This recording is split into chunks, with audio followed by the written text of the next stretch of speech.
In the time it takes for you to watch this video, approximately over 6,000 tons of hazardous waste will be dumped into waters all around the world. Environmentalism, climate change, global warming, energy efficiency and sustainability, conservation. I can't pretend to deal with all of these issues in a single video, but they're all very important. And so what would Hayek say? So this being a video on Hayek, you can be pretty darn sure that we're going to suggest some free market solutions to environmental issues. But you might also be surprised to know that Hayek does see room for government intervention when it comes to matters of the environment, such as climate change or pollution. And he does so in an area that he refers to as neighborhood effects. So what exactly are neighborhood effects?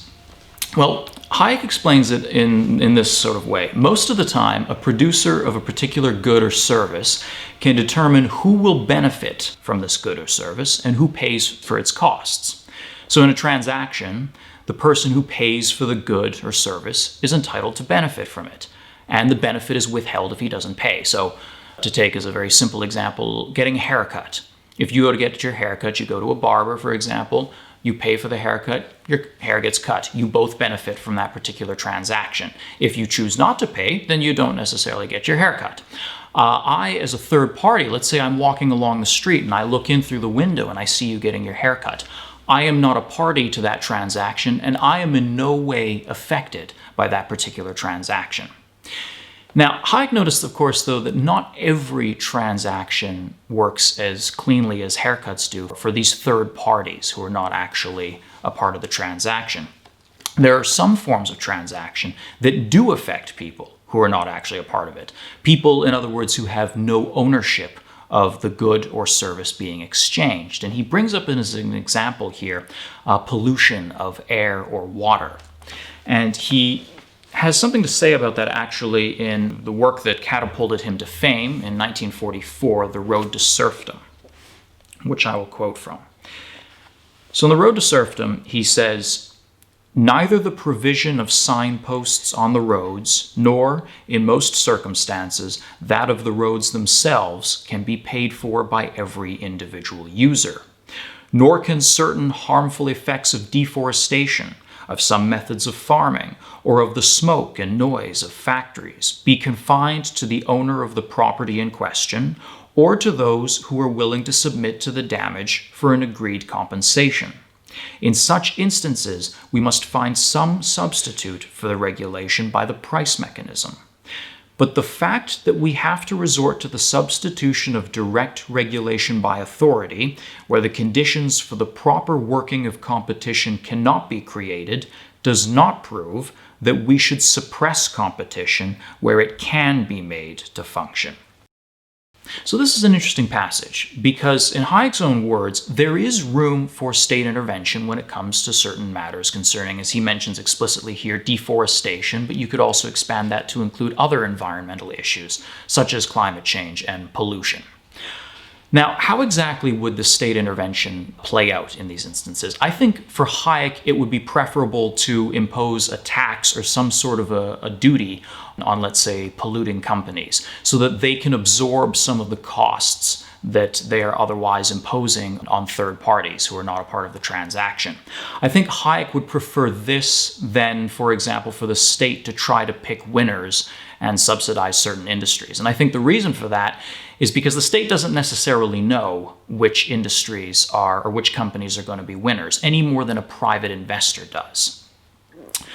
But Hayek's last sentence in this passage is also very important because it indicates that the state should intervene so long as it does not harm competition. I'll read it quickly again. He says, "But the fact that we have to resort to the substitution of direct regulation by authority, where the conditions for the proper working of competition cannot be created, does not prove that we should suppress competition where it can be made to function." So that leads to the next question. Can competition, or in other words, the free market, be made to function? Can the free market help find solutions to so many of our environmental problems, from climate change to pollution to energy efficiency and sustainability? The answer to that question is yes, of course. And it just so happens that I'm fortunate enough that my colleague Kai Weiss, along with Christopher Barnard of the British Conservation Alliance, have published a book sitting right next to me called Green Market Revolution, where they go into some of the ways that market environmentalism actually works. It's a great copy. I'll include a link to the website as well as to some of the videos that they've done promoting their book down in the description below.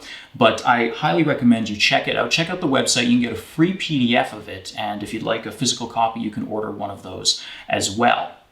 So what I'd like to do, though, is just talk about a couple of the ways that they mention in this book in terms of how the market and competition can help out in solving problems of climate change and pollution and conservation. So one of the things that they mention is companies can be made to internalize costs. So, for example, carbon pricing based on cap and trade schemes or carbon taxation.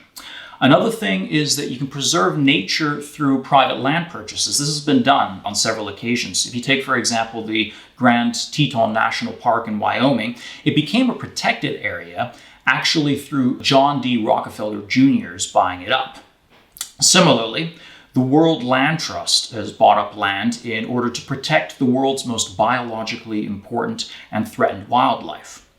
Another way is through protecting wildlife through what the authors have called enviropreneurship, environmental entrepreneurship. So one of the examples here actually from a long time ago was the example of the white rhinoceros.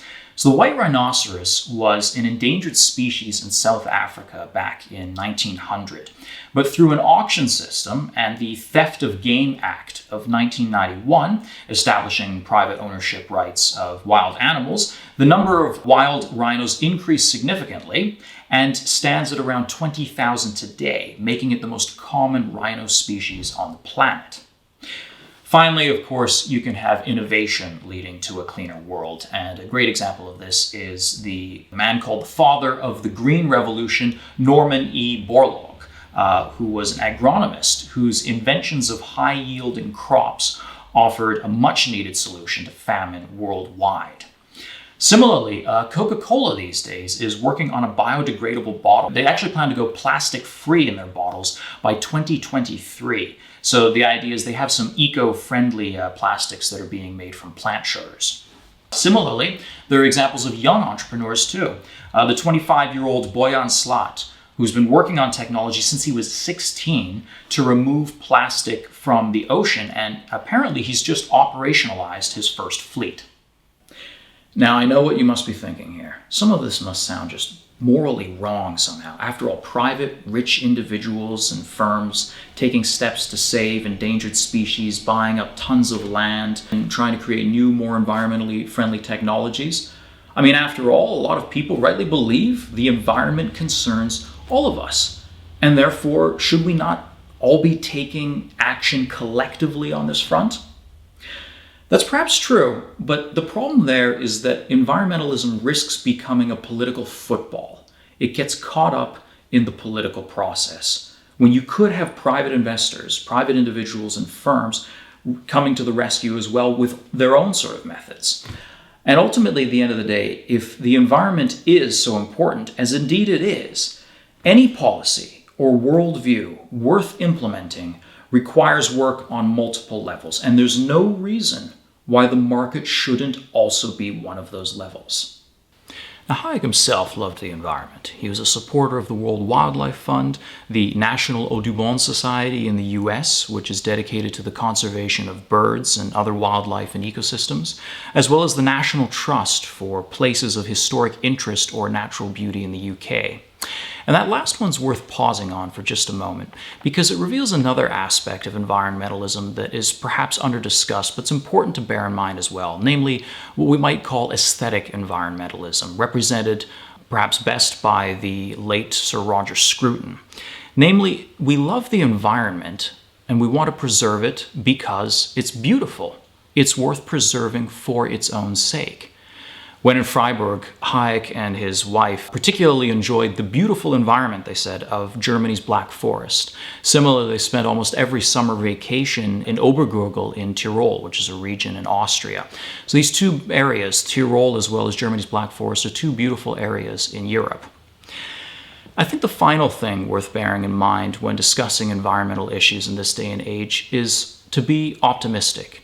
There are plenty of examples that I cited above that show a whole ton of initiatives that are going on at the private level by individuals and companies as well as governments in order to preserve the environment, in order to get rid of pollution, reduce pollution, in order to come up with more sustainable forms of energy. And I think that's really a cause for optimism. And that's what Hayek would say.